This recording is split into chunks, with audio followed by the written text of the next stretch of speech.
साथियों, ये बहुत ही ऐतिहासिक कांग्रेस पार्टी का चिंतन शिविर है और इस ऐतिहासिक शिविर के अंदर अलग अलग विषयों के ऊपर आप सब लोगों को मालूम है कि 6 सब्जेक्ट कमेटीज बनी है जिनका डिस्कशन हो रहा है।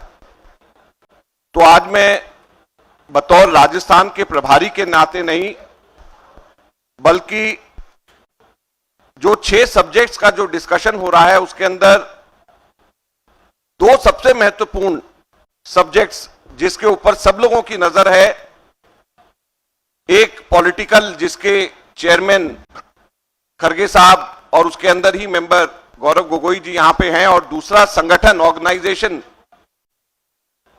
उसका मैं बतौर सदस्य होने के नाते मैं कुछ बातें आप लोगों से साझा करना चाहूंगा। हम लोग ये बताना चाहते हैं कि आप लोगों को मालूम होगा, फिर दोहराना चाहते हैं कि हर सब्जेक्ट के ऊपर पैनल्स कुछ लोगों के बने हैं और वो पैनल कमेटी के डिस्कशंस कई बार आपस में सब लोगों के हुए हैं और कुछ बिंदुओं को लेकर के वर्किंग कमेटी के बीच में भी जो पैनल के कन्वीनर्स हैं उन्होंने अपनी बात को रखी है।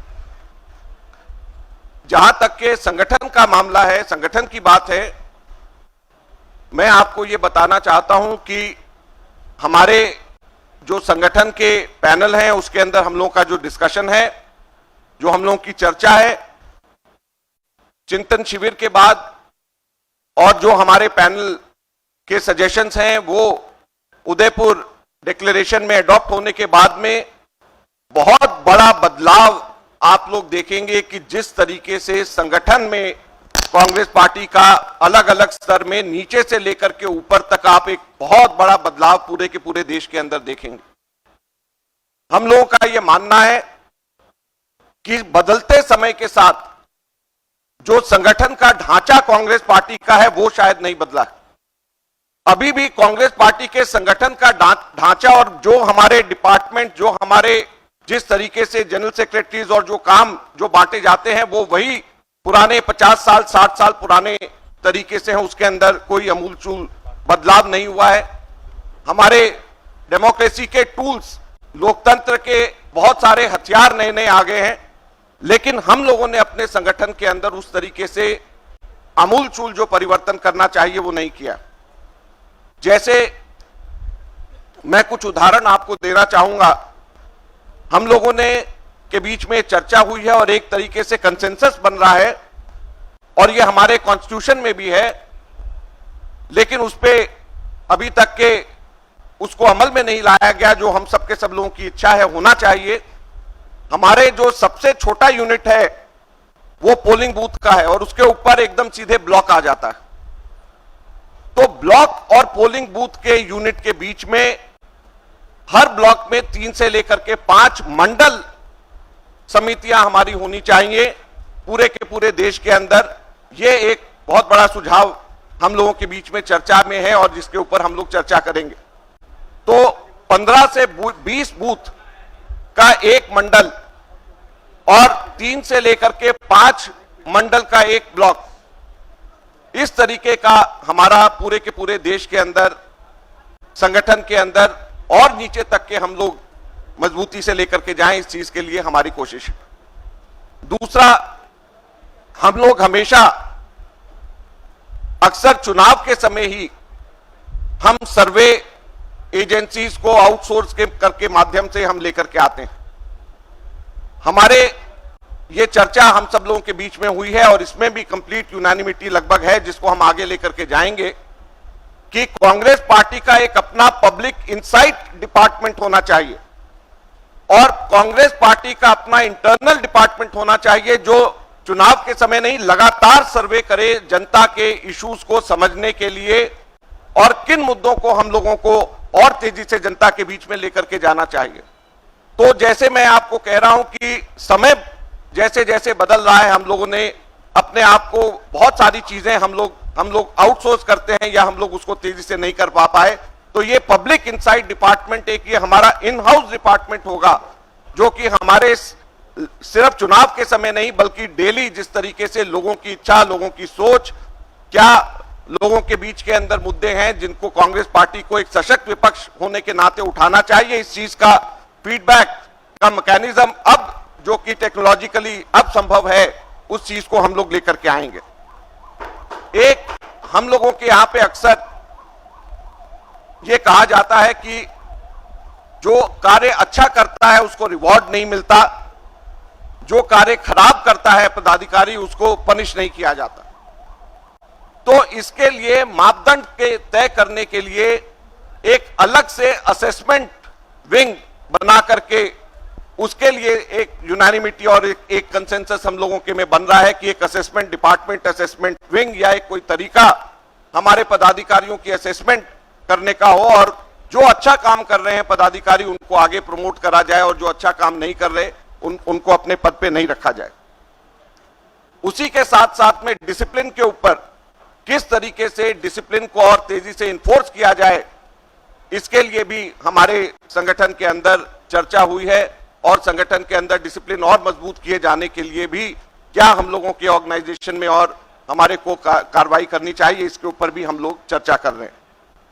और एक और बात हम लोगों के बीच में आई है जिसको हम लोग ना केवल हमारी कमेटी बल्कि और जनरल ओवरऑल हमको लगता है कि हमारे हर लेवल पे कमेटी के अंदर 50% युवा, 50% लोग जो हैं वो 50 वर्ष से कम, क्योंकि 35 वर्ष तक के तो यूथ कांग्रेस के अंदर आते हैं, तो कम से कम 50% हमारे हर लेवल के ऊपर कमेटी में नीचे से लेकर के ऊपर तक के 50% युवा हर हालत के अंदर होने चाहिए। ये भी हम लोगों के बीच में चर्चा है और इस चीज को भी हम लोग आगे लेकर के हम जाएंगे।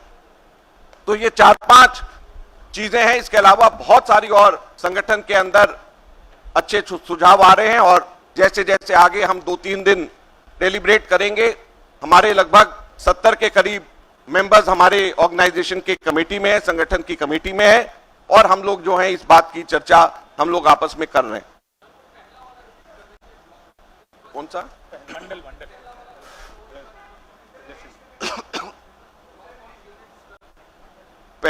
जो हम लोगों ने हमारे अभी संगठन के अंदर सबसे नीचा लेवल बूथ होता है, उसके एकदम झटके से उसके ऊपर ब्लॉक आ जाता है। राजस्थान के अंदर जैसे 100 बूथ के ऊपर एट एन एवरेज एक ब्लॉक है, तो हम लोगों के जो है ब्लॉक के नीचे बूथ जो आता है वो बीच में हमारे यहां पर संगठन, क्योंकि पहले जमाने का इस तरीके के संगठन बने हुए हैं, ब्लॉक और डिस्ट्रिक्ट सिर्फ होते थे, तो अब ये हम लोगों ने तय कर रहे हैं और एक इस पे कंप्लीट यूनानिमिटी है कि एक बीच के अंदर मंडल होना चाहिए 15 से 20 बूथ का और 5 के करीब, लगभग 3 से 5 डिपेंडिंग की ब्लॉक कितने बड़े हैं, वो मंडल कमेटी, ये इंटरमीडिएट कमिटीज हमारे कॉन्स्टिट्यूशन में मेंशन है लेकिन इसको फॉलो लेटर एंड स्पिरिट में नहीं किया जा रहा, तो इसको नाम देकर के हम मंडल समितियां, मंडल कमेटीज हम लोग बनाएंगे।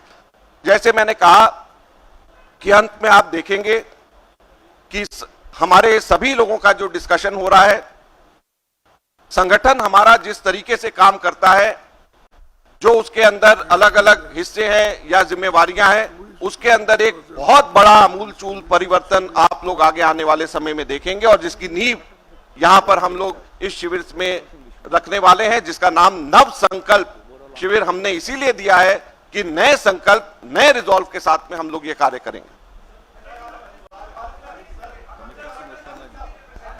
एक करके No, youth means 50, below 50% below 50 in all the committees, because already we have our youth congress which takes care of people up to 35 years. So from 35 to 50 or also people from youth congress less than 50%, less than 50 years of age would be at least 50% in all the committees, block committees, district committees, including CWC. Everywhere it should be less than 50 years should be 50% at least.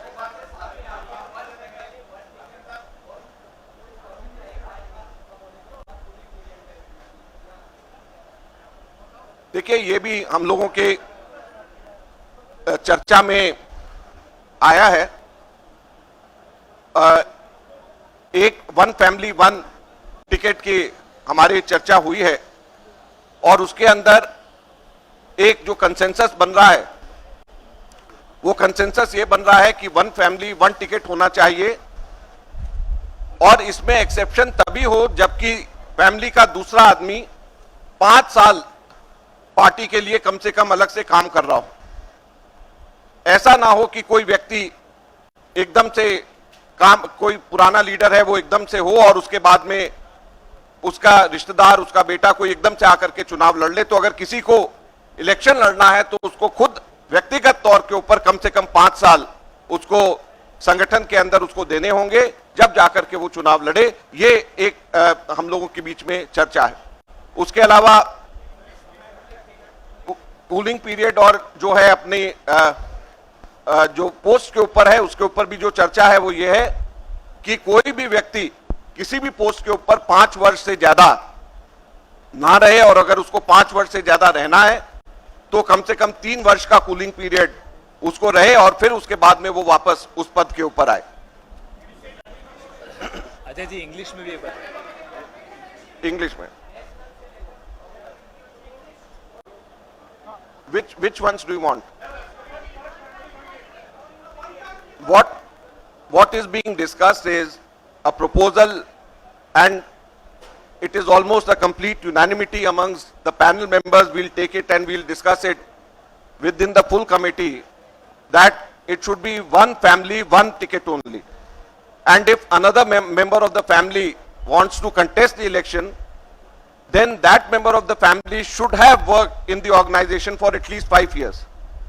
It should not be that suddenly a senior leader wants his family, some member from his family to contest, and suddenly he gets the ticket without any work in the party. So in order to ensure that the party leaders, they do not give ticket to their kins or to their relatives without any work in the party, at least 5 years of work, prior work, would be required for any person who wants to contest in the party. So this is the genesis behind this formula.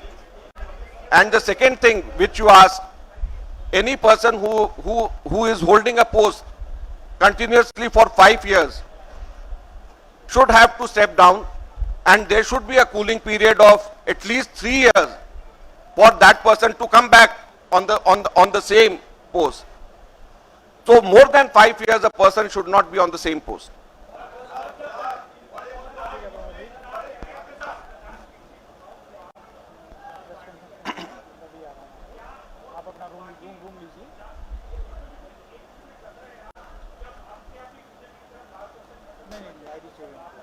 देखिए, अभी जो चर्चा है मैं अभी उसी की बात कर सकता हूं जो हो रही है। अभी 50% हमारे 50 वर्षों से कम लोग, युवाओं को प्राथमिकता देने के लिए जब बात है तो वो भी रहेंगे, और जो हमारे वरिष्ठ नेता हैं उनके अनुभव का भी हम लोग फायदा उठाएंगे। दोनों चीजें साथ साथ चलेंगी।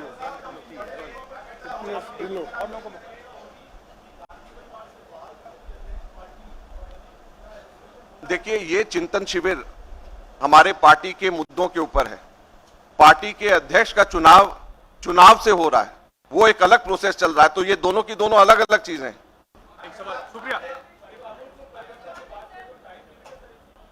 देखिए, हमारी बहुत सारी चीजों में हम लोग जो अपना सुझाव देंगे वो टाइम लिमिट के साथ देंगे। जैसे मंडल कमेटीज बनने की बात है, एक हम लोगों में चर्चा है कि इसको हम लोग 2 महीने 3 महीने का हम टाइम लिमिट दें। तो अलग अलग चीजों के लिए हमारी कोशिश है कि टाइम लिमिट दें। और वैसे भी जब संगठन का चुनाव चल रहा है तो मेरे ख्याल से संगठन के अंदर जो हम बदलाव चाहते हैं वो ये राइट टाइम है कि जब हम लोग कहें और इसके साथ साथ में ये हो जाए।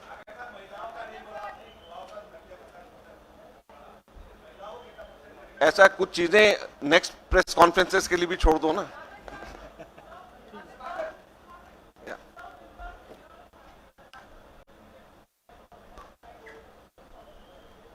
Let us see.